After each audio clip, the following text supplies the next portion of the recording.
Olá, um bom dia para você. Agora são 9h36. Começamos o boletim de notícias com os principais fatos da manhã, nesta quarta-feira, 28 de junho de 2023. Abrimos esta edição com imagens da cidade de São Paulo. Aí você vê a região da Vila Mariana, tempo aberto agora pela manhã. O clima seco permanece, mantendo os dias ensolarados, de acordo com os meteorologistas. Mínima de 14 graus e máxima de 28. Na série de catequeses sobre o zelo apostólico, o Papa Francisco tem citado exemplos de pessoas de todos os tempos e lugares que deram a vida pelo Evangelho. A Danúbia Gleiser explica quem foi o modelo de ardor missionário utilizado hoje na reflexão do Santo Padre. Bom dia, Danúbia.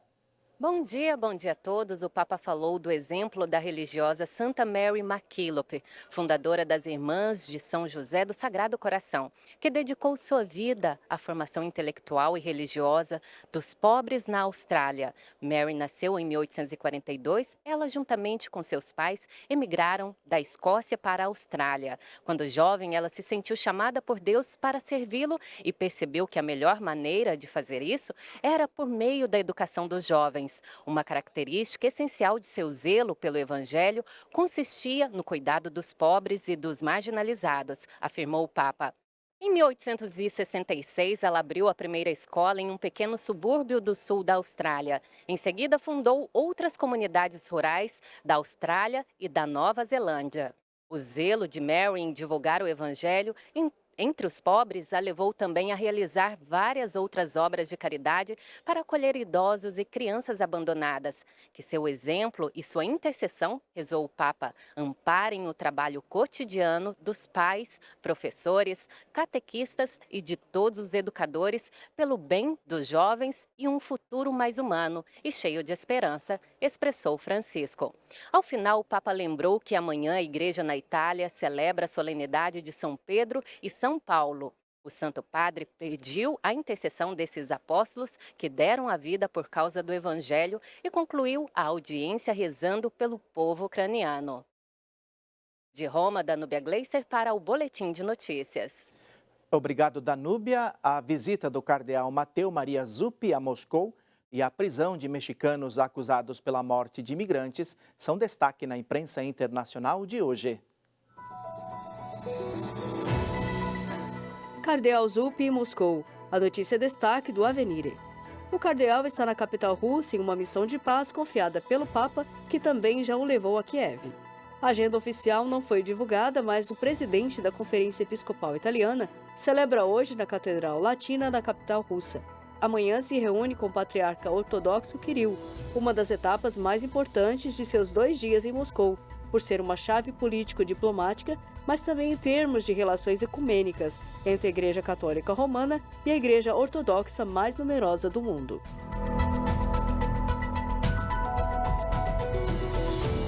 Estados Unidos prendem 4 mexicanos pela morte de 53 migrantes em um trailer. Essa é a manchete do El País. O Departamento de Justiça informou as prisões dos supostos responsáveis pela tragédia ocorrida em junho de 2022. Os presos são supostos membros de uma rede de tráfico de pessoas. A descoberta de 50 corpos em um trailer abandonado há 1 ano chocou vários países e lembrou o mundo quão mortal é essa rota para migrantes. Na França, a Catedral de Notre-Dame de Paris, que pegou fogo em 2019, terá um mobiliário litúrgico em bronze. Os detalhes com o nosso correspondente, Padre Éder Pires. A Diocese de Paris anunciou o nome dos artistas que irão confeccionar o novo mobiliário litúrgico da Catedral de Notre-Dame. Depois de um concurso realizado com 69 artistas, o projeto vencedor é do escultor e designer francês Guillaume Bardet. O artista ficou responsável pela confecção dos principais elementos: o altar, o sacrário, a pia batismal, o ambão da palavra e a cátedra. Os móveis serão confeccionados em bronze e chamam a atenção pela austeridade e sobriedade. O arcebispo de Paris, Dom Ribadot Dumas, declarou que as obras selecionadas estão em comunhão com o Vaticano II, pois elas testemunham a nobre simplicidade pedida pelo concílio. Também foram anunciados os artistas responsáveis pelo mobiliário pertencente a outros espaços do interior da catedral. A artista francesa Iona Vautrin Por exemplo, ficou responsável pela confecção das 1.500 cadeiras que serão utilizadas no interior. Lembrando que a Catedral de Notre Dame sofreu um imenso incêndio em abril de 2019, que destruiu boa parte do telhado e gerou vários danos no interior da catedral. De Toulon, na França, Padre Éder Pires, para o Boletim de Notícias. Obrigado, Padre Éder. E aqui no Brasil, o IBGE divulga daqui a pouco os dados do Censo Demográfico 2022 e o Conselho Monetário Nacional debate hoje as metas de inflação. Direto de Brasília, o repórter Francisco Coelho traz as informações ao vivo. Bom dia, Francisco. Bom dia, Sidney, a todos que acompanham a TV Canção Nova.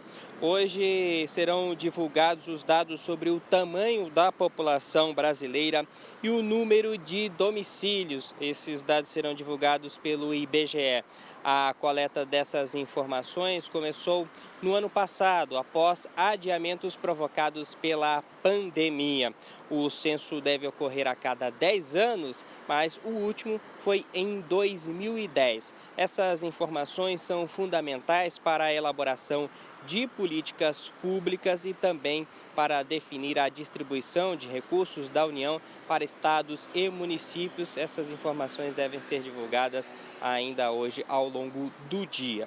E as metas de inflação para a economia brasileira podem ser alteradas hoje após uma reunião do Conselho Monetário Nacional. O CMN é composto pelos ministros da Fazenda, Fernando Haddad, e pela ministra do Planejamento, Simone Tebet, além do presidente do Banco Central, Roberto Campos Neto. Eles devem se reunir para estabelecer novos prazos do sistema de metas da inflação. O governo federal quer fazer alterações por entender que a manutenção da taxa básica da economia, a Selic, em alta pode prejudicar a economia. Havia a expectativa do governo federal que a taxa Selic seria reduzida, mas a última reunião manteve a taxa em 13,75% ao ano. Eu volto com você, Sidney. Tá certo. Obrigado, Francisco, pelas informações. Um sistema de alta pressão inibe a formação de nuvens e deixa o tempo seco em boa parte do país. Confira a previsão do tempo com Yara Naires.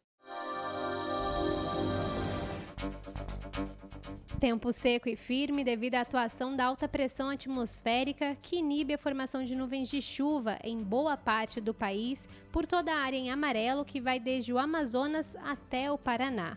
As temperaturas sobem à tarde, com registros de 34 graus em Cuiabá e Manaus e 32 no Rio de Janeiro. Com isso, a umidade relativa do ar fica baixa, com índices alarmantes, abaixo dos 30% no centro-oeste, sudeste e interior do Nordeste. A chuva persiste nas extremidades do país. No Nordeste, com o solo encharcado, os episódios de chuva causam transtornos. Na capital pernambucana, muitas ruas e bairros alagados mantêm os recifenses em alerta. E hoje a previsão é de mais chuva desde o Rio Grande do Norte ao sul da Bahia, em boa parte da região norte e na outra ponta do mapa, no Rio Grande do Sul. A Universidade de São Paulo, a USP, está entre as 100 melhores universidades do mundo. Mais informações com Flávio Rogério. Bom dia, Flávio. Bom dia, Sidney, e a todos que nos acompanham. É isso mesmo, é a primeira vez que uma universidade brasileira fica entre as 100 melhores universidades do mundo. O levantamento foi realizado por uma consultoria britânica especializada em ensino superior. A Universidade de São Paulo ficou na posição 85 do ranking, que é liderado pela Universidade de Massachusetts, nos Estados Unidos. O levantamento avaliou cerca de 3 mil universidades de 104 países. Além da USP, outras 3 instituições brasileiras ficaram entre as 500 melhores do mundo: a Unicamp, a UFRJ e a Unesp. Foram utilizados os seguintes critérios: sustentabilidade, empregabilidade, rede internacional de pesquisa, reputação acadêmica, citações científicas, reputação entre empregadores, proporção de docente por aluno, proporção de estudantes estrangeiros e corpo docente internacional. A Universidade de São Paulo subiu 30 posições em um ano, ultrapassando a Universidade de Buenos Aires e tornando-se a melhor da América Latina. De São Paulo, Flávio Rogério, para o Boletim de Notícia. Obrigado, Flávio. E o Boletim de Notícias fica por aqui. Reveja esta edição no Canção Nova Play e continue bem informado acessando nossas redes sociais e o site noticias.cançãonova.com. Outras informações você confere no Canção Nova Notícias, às 6:45 da noite. Obrigado pela audiência, um bom dia para você e siga ligado na programação da TV Canção Nova.